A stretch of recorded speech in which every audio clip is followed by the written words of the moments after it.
Hey everyone, स्वागत है आप सभी का स्टडी हो रहा है चैनल पर। तो आज से हम इस चैनल पर स्टार्ट करने वाले हैं मॉडर्न हिस्ट्री की एमसीक्यू सीरीज। बिकॉज ऑलरेडी मैं हैंड रिटन नोट्स के थ्रू मॉडर्न हिस्ट्री पढ़ाना स्टार्ट कर चुकी हूँ चैनल पर। तो आप अगर चाहें तो हैंड रिटन नोट के थ्रू मॉडर्न हिस्ट्री पढ़ सकते हैं वहाँ से। तो सबसे पहला हमारा आज का टॉपिक है arrival of Portuguese in India. तो स्टार्ट करते हैं आज का लेक्चर। भारत में पोर्तुगीज का आगमन कब हुआ? तो 1498 में सबसे पहला पोर्तुगीज जो है इंडिया आया, या पुर्तगाली जो इंडिया आया 1498 में आया। इसके बाद भारत आने वाला पहला पुर्तगाली कौन था? वास्को डी गामा जो थे पहले पुर्तगाली थे जो इंडिया आए थे। नेक्स्ट पर देखते हैं वास्को डी गामा भारत में किस स्थान पर पहुंचे थे? तो कैलीकट में पहुंचे थे। इसके बाद कैलीकट का शासक कौन था? कैलीकट का जो शासक था वो जमोरिन था। उसने कैलीकट पोर्ट पे वास्को डी गामा का स्वागत किया था। नेक्स्ट पे देखते हैं पुर्तगालियों की पहली राजधानी कौन सी बनी? तो पुर्तगालियों की पहली राजधानी जो है कोचिन बनी। कई बार कंफ्यूज हो जाते हैं कि गोवा थी या कोचिन थी, पर पहली जो थी वो गोवा थी। इसके बाद जो है गोवा बनेगी। इसके बाद पुर्तगालियों की अंतिम राजधानी, देखिए गोवा थी पुर्तगालियों की अंतिम राजधानी। और याद रखिए कि पोर्तुगीज पहले यूरोपीय थे जो इंडिया आए थे, और सबसे आखिरी में इंडिया से जाने वाले भी पोर्तुगीज ही थे। नेक्स्ट पे देखते हैं पुर्तगालियों का मुख्यालय कहाँ था? तो पुर्तगालियों का जो मुख्यालय था वो गोवा में स्थित था। इसके बाद ब्लू वाटर पॉलिसी किसने शुरू की थी? तो ब्लू वाटर पॉलिसी जो थी अल्मेडा के द्वारा स्टार्ट की गई थी। ये पहला पोर्तुगीज गवर्नर था जो कि इंडिया आया था। नेक्स्ट पे देखते हैं ब्लू वाटर पॉलिसी का क्या उद्देश्य था? तो सी कंट्रोल करना, सी ट्रेड रूट को कंट्रोल करना जो इंडिया की ओर आता है। उस सी ट्रेड रूट को कंट्रोल किया था पोर्तुगीज ने किस पॉलिसी के थ्रू? तो ब्लू वाटर पॉलिसी के थ्रू कंट्रोल किया था।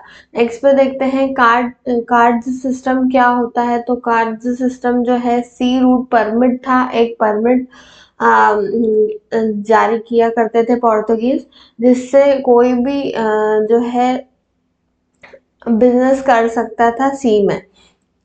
नेक्स्ट पे देखते हैं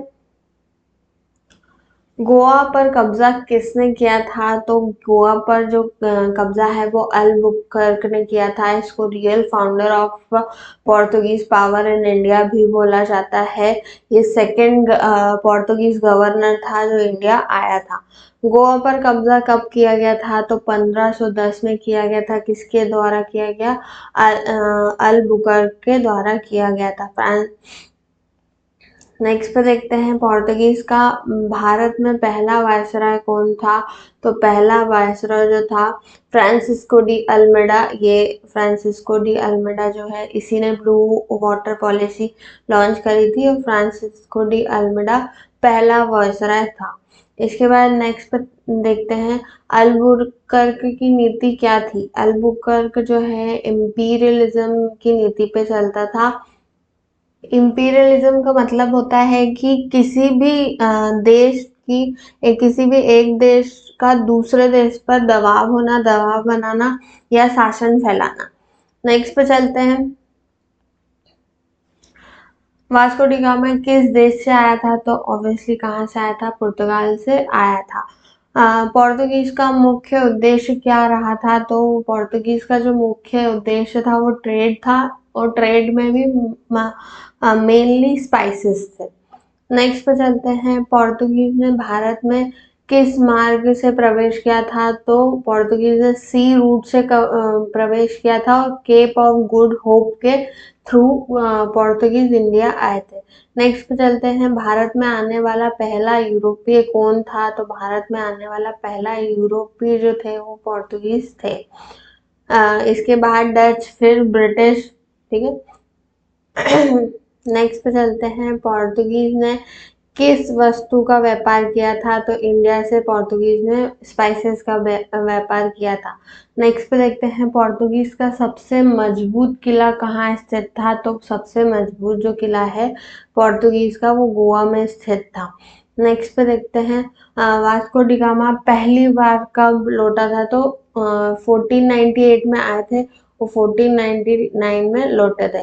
इसके बाद पोर्तुगीज ने सबसे पहले किस क्षेत्र पर नियंत्रण किया था, तो सबसे पहले जो है कोचिन में नियंत्रण किया था और सबसे पहले कोचिन को ही अपना सेंटर बनाया था। नेक्स्ट पे देखते हैं कार्ड सिस्टम, ऑलरेडी बता चुकी हूँ, सी ट्रेड से रिलेटेड है। फिर इसके बाद गोवा को पोर्तुगीज ने किससे छीना था, तो गोवा को पोर्तुगीज ने बीजापुर के सुल्तान से छीना था। नेक्स्ट पे देखते हैं पोर्तुगीज के बाद भारत में कौन आया, तो पोर्तुगीज के बाद आया डच और डच के बाद आया ब्रिटिश।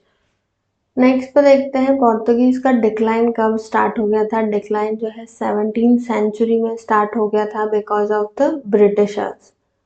इसके बाद पोर्तुगीज का मुख्य व्यापार केंद्र गोवा रहा है। पोर्तुगीज ने किस धर्म का प्रचार किया है, तो पोर्तुगीज ने कोशिश की है क्रिश्चियनिटी का प्रचार करने की।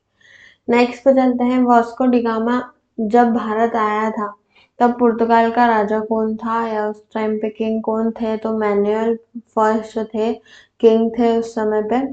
इसके बाद प्रिंस हेनरी द नेविगेटर किस लिए प्रसिद्ध है, तो प्रिंस हेनरी द नेविगेटर जो है सी एक्सप्लोरेशन प्रमोशन के लिए प्रसिद्ध हैं। ये भी पुर्तगाल के प्रिंस रहे हैं। इन्हें सी एक्सप्लोरेशन में बहुत ज़्यादा इंटरेस्ट था, इसीलिए इन्होंने सी एक्सप्लोरेशन की पॉलिसीज बहुत ज़्यादा चलाई हैं। इसी पॉलिसी के थ्रू वास्को डी गामा जो है इंडिया आया था। ऑल्दो जब वास्को डी गामा आए थे तब मैनुअल फर्स्ट जो थे वो किंग थे। Prince Henry the navigator already इनकी डेथ बहुत पहले हो चुकी थी। नेक्स्ट पे देखते हैं गोवा भारत में कब शामिल हुआ, तो गोवा भारत में 1961 में शामिल हुआ। इसके बाद गोवा को भारत में मिलाने के लिए कौन सा ऑपरेशन चलाया गया, तो ऑपरेशन विजय 1961 चलाया गया। इसके बाद गोवा का अंतिम पोर्तुगीज गवर्नर कौन था, तो मैनुअल एंटोनियो वसेल ई सेल्वा था।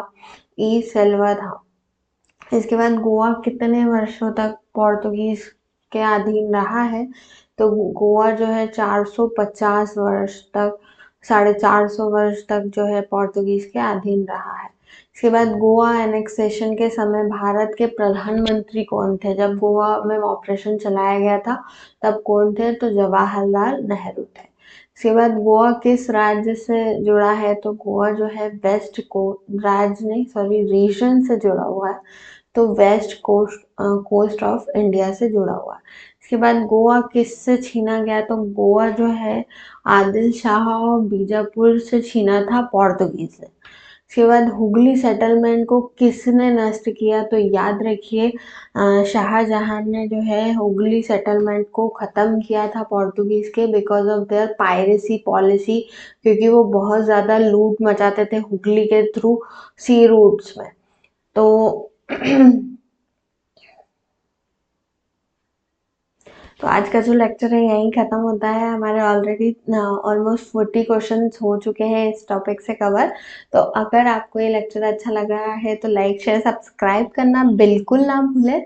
और हाँ, मैंने ये हिस्ट्री के हैंड रिटन नोट्स का वीडियो ऑलरेडी अपलोड कर दिया है चैनल पर, तो जाके देख सकते हैं। मैं ऑलरेडी लिंक प्रोवाइड कर दूँगी इस वीडियो में। और मैं करंट अफेयर से रिलेटेड भी MCQ वीडियोज़ बनाती रहती हूँ फैक्ट के साथ, तो आप वो भी देख सकते हैं। Thank you for watching the video. मिलते हैं नेक्स्ट लेक्चर में।